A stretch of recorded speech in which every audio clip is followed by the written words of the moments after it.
난감한 상황이 지금 그렇죠. 벌어지고 있습니다. 예. 저는 그렇게 자연사 박물관이라고 딱. 자연사. 네. 그러니까 시즌 2 이제 머리가 똑똑해지고 나발이고 다 필요 없어요. 이제는 이제 살아야지. 뭐 이거 이제 살아야 될 때가 왔어요. 살아야지. 네, 그리고 이렇게 딱 비명이 들리죠 이렇게. 물개 박수 치네. 나는 너를 죽이겠다라고 지금 얘기하고 있는데 막 좋다고 박수 치네. 아 이거 안 되는데. 죽여줘서 고맙습니다. 아 그런 건가? 돈도 드릴게요. 그러니까 이 개념을 잘 잡아야 돼. 이제 큰일 났어, 큰일 났어. 이게 데스노트에 나오는 그 악마 아닙니까? 야 이제 얘가 이제 막 엄청 바쁠 것 같아요 지금.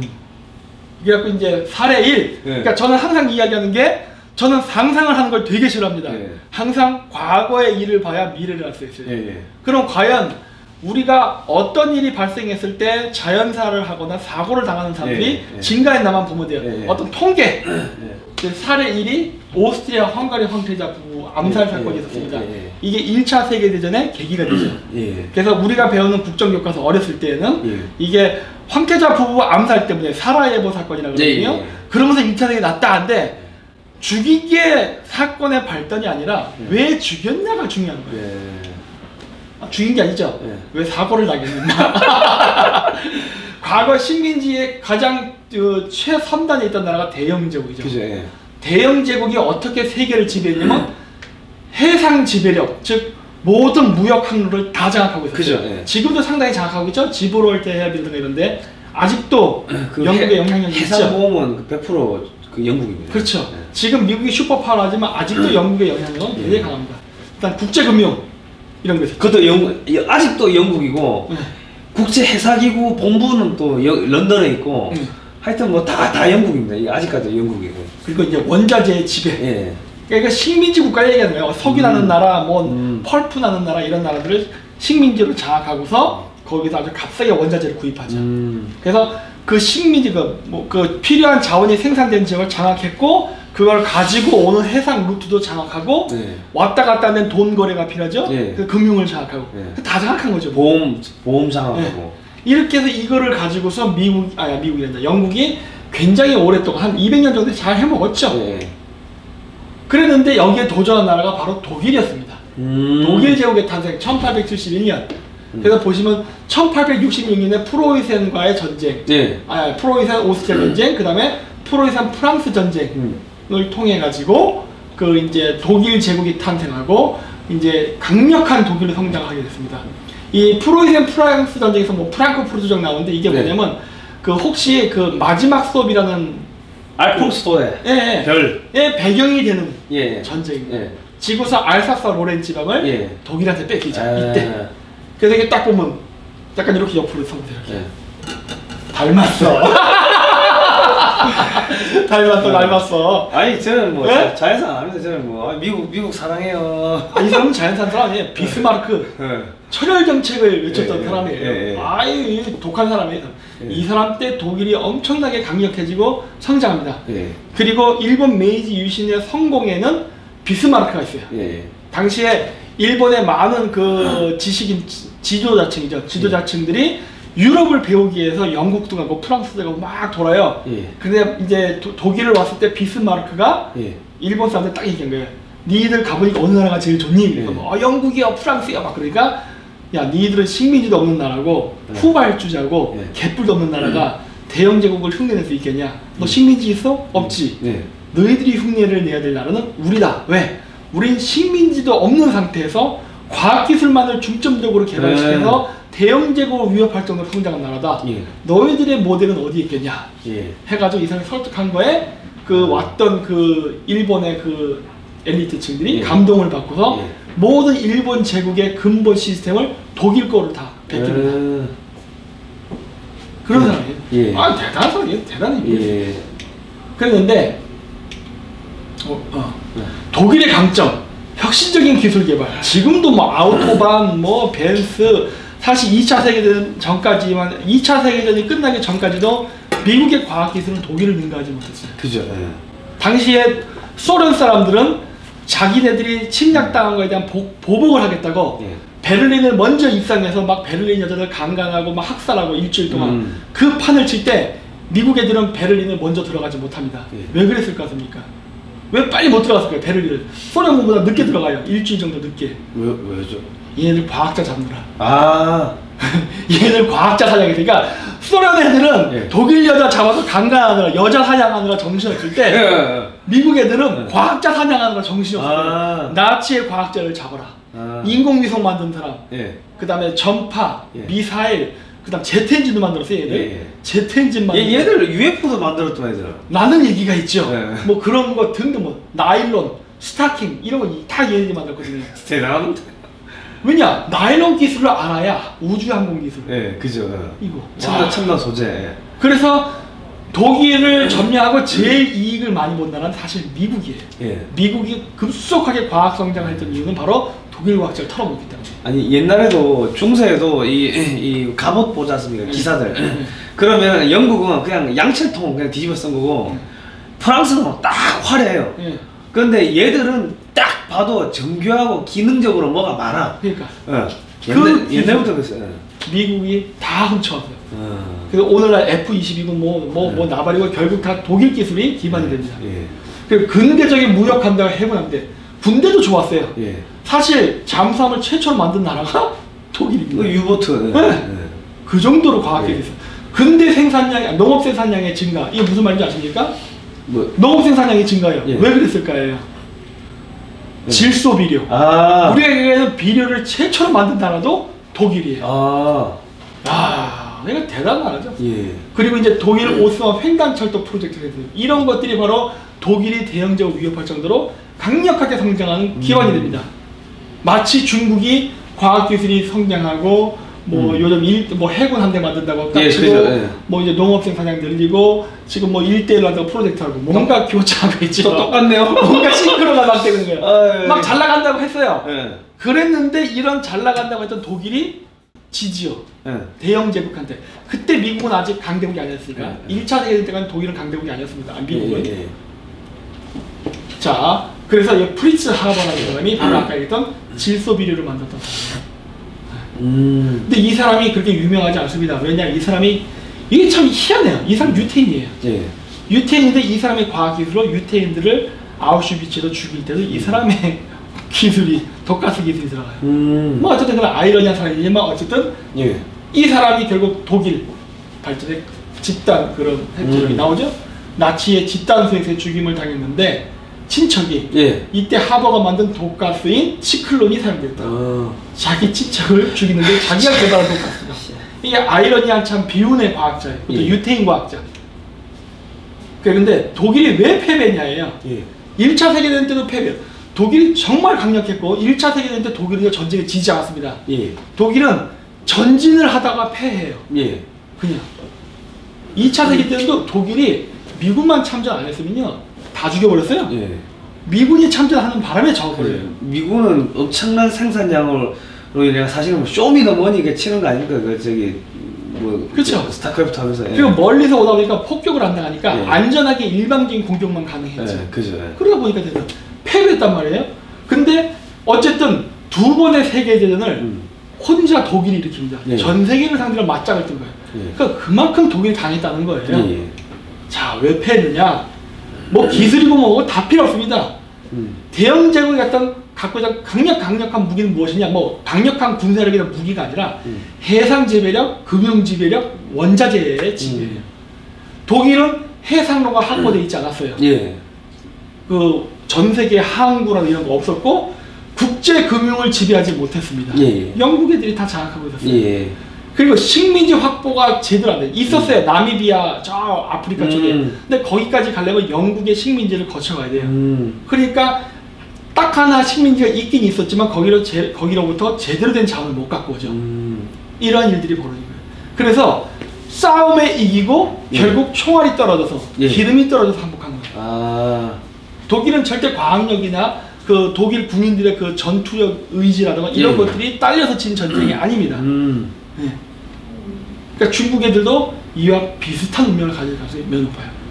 일본도 사실은 또 그 자원이 떨어져가지고 그렇죠. 박살난 거 아닙니까? 일본이 미군 중에 가미카제를 할 정도의 투철한 국가관과 국가를 지키겠다는 안보의식을 가진 미군이 몇 명이었을까요? 그러니까요. 없었을 거예요 아마? 그 정도로는 아니었을 거예요. 일본은 그 정도의 정신부장도 돼 있었고, 그 다음에 제록이라고 해가지고 미국의 콜헤라는 전투기를 완전히 그냥 박살을 낼 정도로 강력했던 공군 비행기도 만들고 항공모함도 있고 다 있었어요. 그런데 저요, 왜 자원이 딸려서. 일본 보니까 그 당시에 잠수하면서 막 비행기 발전하는 것도 만들었더라고. 그러니까 그러면 뭐해? 그러면 뭐해? 비행기 석유 필요해요. 비행기 만들려면 철이 필요해요. 그거 어디서 구할 거예요? 싸우다 보면은 비행기도 추락하잖아요. 다시 만들어야 되잖아요. 그 자원이 어디냐? 이거 확보가 안 되잖아요. 독일이 패배한 원인도 그것이었고 일본 제국이 패배한 원인도 똑같았죠. 그 중국은 어떨까요? 똑같죠. 똑같죠. 그래서 어떤 신문에 보니까 그 한국 신문이었나? 거기에 그게 나오더라고요. 중국은 과거 일본 제국처럼 뼈저린 패배를 방할 수 있다. 왜? 똑같은 조건이거든요. 어쨌든 이런 내용들이 바로 여기에 제가 여기 전시해놨죠. 그 석유 지정학이 파헤친 20세기 세계사의 진실. 조금 옛날 책입니다. 나 봤어요. 네. 그래서 나와요. 그래서 이 전 세계의 모든 전쟁과 혁명의 배경에는 더 큰 국가들 간의 패권 싸움이 있습니다. 이 패권 싸움 속에서 그 중간 경계의 국가가 희생양이 되는 거예요. 일종의 대리전이 벌어지죠. 자, 그래서 이게 롬멜 장군 대단한 사람 있잖아요. 이 사람 왜 패했습니까? 석유가 없어졌어요. 석유가 딸리다 보니까 전쟁을 하면서 좀 여유 있게 전쟁을 하는 게 아니라 항상 석유 보급을 염두하면서 작전하니까 어떻게 돼요? 작전이 제한적인 작전을 하게 되죠. 그죠. 미국이나 영국은 보급로가 사방에 뚫렸으니까 뭐 여기서 패해서 저쪽 도망가면 여기 석유도 있고 탱크도 있고 무기도 있어. 그러니까 막 보급을 받아. 근데 독일은 단 한 번이라도 전쟁이 질 경우 보급에 차질이 있고 조달을 받기가 힘들어요. 그러니까 어떻게 돼요? 다 이긴 전쟁도 저기 도망갈 때 쫓아가지를 못해요. 왜? 야, 기름 떨어져. 기름 아껴. 또 야, 대포 쏘지 마. 나중에 전쟁할 때 이런 식으로 되니까 어떻게 돼요? 진 거예요. 대단한 이 전술과 지식 있어 뭐합니까? 결국 내가 이런 알통과 근육이 있으면 뭐예요? 심장이 멈춰 뒤지는 거지. 그런 상황이 된 거예요. 그러니까 이게 우리 스타크래프트로 하면 저글링 러시 들어오면 못 막는 거 아니에요? 계속 들어오면. 그렇죠. 프로토스가 아무리 세도 프로토스가 그 미네랄을 많이 소모하잖아요. 그럼 결국 자원이 부족해서 지는 거예요. 기술이 부족해지는 게 아니에요. 이러한 사례가 있어요. 그래서 이러한 과정 속에서 바로 사라예보 사태가 난 거예요. 왜? 사라예보 사태가 나면은 국제조약상, 상호 군사동맹 관계상 독일, 오스트리아 헝가리 제국, 오스만 제국은 하나의 동맹국가가 되게끔 돼 있기 때문에 그래서 독일을 공격하기 위해서 독일을 공격한 게 아니라 생뚱맞게 사라예보라는 지역에서 오스트리아 황태자를 죽인 거죠. 저까지 치게 한 거네요? 그렇죠. 그래서 이 빨간색을 친 게 동맹국가예요. 이 국가들을 물리치기 위해서 영국, 프랑스와 러시아가 힘을 합치거든요. 양쪽 포위 작전. 그건 왜 이런 일이 벌어졌느냐? 왜 황태자를 죽이게 되느냐?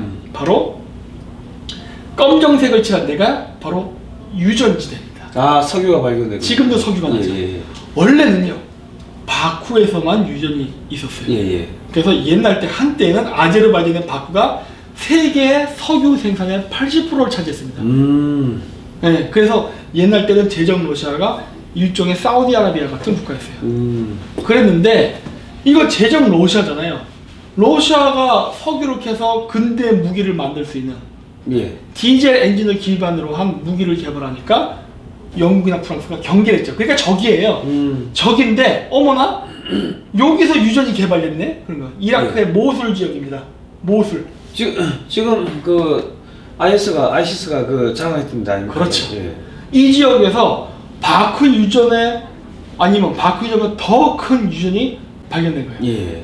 그래서 독일과 오스트리아 헝가리는 야 우리는 유럽에서는 강할지 몰라도 식민지가 없는데 잘됐다. 오스만 제국하고 힘을 합쳐서 영토가 서로 붙어 있으니까 이 모술에 있는 유전을 개발해서 이 철도를 연결해 가지고 독일까지 이 석유 자원을 끌고 올 수만 있다면 우리는 영국, 프랑스를 능가하는 그리고 제정 러시아를 능가하는 국가를 건설할 수 있다. 라고 이걸 개발을 하죠. 그러니까 어떻게 돼요? 제정 러시아와 영국, 프랑스가 긴장한 거예요. 야 독일과 프랑스가 오스만 제국에 힘을 합쳐서 석유를 개발한다. 야, 안 돼! 막 그런 거예요. 근데 석유만 개발하는 게 아니라 철도를 깔아버리네? 그죠. 원래 독일은 나갈 수 있는 데가 바로 도보 해협을 통과해서 나가야 돼요. 영국, 프랑스 사이를 뚫고 나가야 돼요. 예. 이거 안 하려면 어떻게 돼요? 저기 아이슬란드에서 돌아가야 돼. 그죠. 예. 그 돌아가는 건 좋은데 옛날 때도 디젤 아니야 그 석탄으로 가고 막 증기선이었잖아요. 힘들어. 석탄을 어디서 공급받을까요? 안 되잖아요. 예. 결국 이리로 갈 수밖에 없다고요. 예. 그런데 우리의 통제를 받지 않은 새로운 철도? 안 되죠. 그리고 사실 오스만 제국이라는 게 거의 한 1000년 가까이 950년도 완전히 센 국가였고 막판 한 50년 이제 엉망진창 되는 바람에 쪼개진 국가 아닙니까? 네. 그런데 이런 애들하고 같이 힘을 합하고 자원까지 있다는 거는 이거는 엄청난 재앙이 될 수 있는 거예요. 그렇죠. 그래서 예. 제거합니다. 근데 제거하면서 어떻게 되느냐? 여기도 좀 사실 요 지역이 요 당시에는 이게 러시아 땅이 아니었어요. 이란 땅이었습니다. 예. 여기를 러시아가 먹고 여기를 영국이 먹죠. 그래서 독일, 오스트리아, 헝가리, 오스만 제국에는 제적 러시아와 영국, 프랑스의 공동 해적을 제거하면서 자기네들이 원하는 유전을 반띵해 먹은 거예요. 땅 따먹게 한 거네. 이거를 하기 위해서 사라예보 사건이 나옵니다. 예? 박근혜 대통령 탄핵 사건이라든가 뭐 여러 지금 국제적으로 발생하는 미얀마에서 뭐 소수민족 탄압 정책이고 뭐 그다음 또 어디야 뭐 저기 뭐 어느 저기 부패 스캔들 우크라이나 이 모든 것들은 기폭제에 불과한 거고 더 큰 그림은 뭐예요? 양 강대국 간의 패권 전쟁 때문에 일어나는 거예요. 그럼 이번에 그 사우디 왕자들 사라지는 것도 그 뭐 다 반미 쪽에 줄 섰던 애들 다 사라지는 거. 그 트럼프 특사가 오고 왔다가 돌아간 다음부터 다 지금 죽어나가는 거 아닙니까? 그렇죠. 우연의 일치죠. 우연의 일치. 우연의 일치입니다. 네. 그러니까 제가 얘기했잖아요. 사우디아라비아는 전통적인 친미 국가예요. 그렇죠? 전통적인 친미 국가가 갑자기 왜 노선을 바꾸려고 합니까? 예. 그러면 안 되죠. 예. 그러니까 사단이 벌어지는 거예요. 우리나라도 마찬가지예요. 예. 노선 바꾸면은 재앙이 벌어진다. 야, 그러면 많이 돌아가시겠네요. 아, 그렇죠. 그래서 오스트리아 황태자 사건이 죽은 이유는 뭡니까? 예. 바로 강대국은 물론 당연히 과학기술적 오늘날 미국은 좀 예외예요. 왜냐? 영국은 독일의 과학을 능가하지 못했지만 지금의 미국은 독일뿐만 아니라 전 세계를 다 능가하고 있어요. 모든 게 다 1등이에요. 그런데 여기서 건드리면 안 되는 영링이 뭐냐? 전략 자원은 독자적 개발을 하면 안 된다예요. 여기서 얘기하는 전략 자원이라는 거는 석유, 그 다음에 식량, 그다음 남목재 같은 원자재들이에요. 그 다음에 이 전략 자원을 가져오는 루트, 철도가 됐던 비행기가 됐던 항로가 됐던 독자적으로 가지면 안 된다예요. 그 강대국이 만들어 놓은 컨트롤 안에서 교역해야 된다예요. 이거를 어기면 간다예요. 아까 독일 오스만 제국이 거기에 해당한다는 거죠. 그리고 이제 사례 2, 모하마드 모사데크.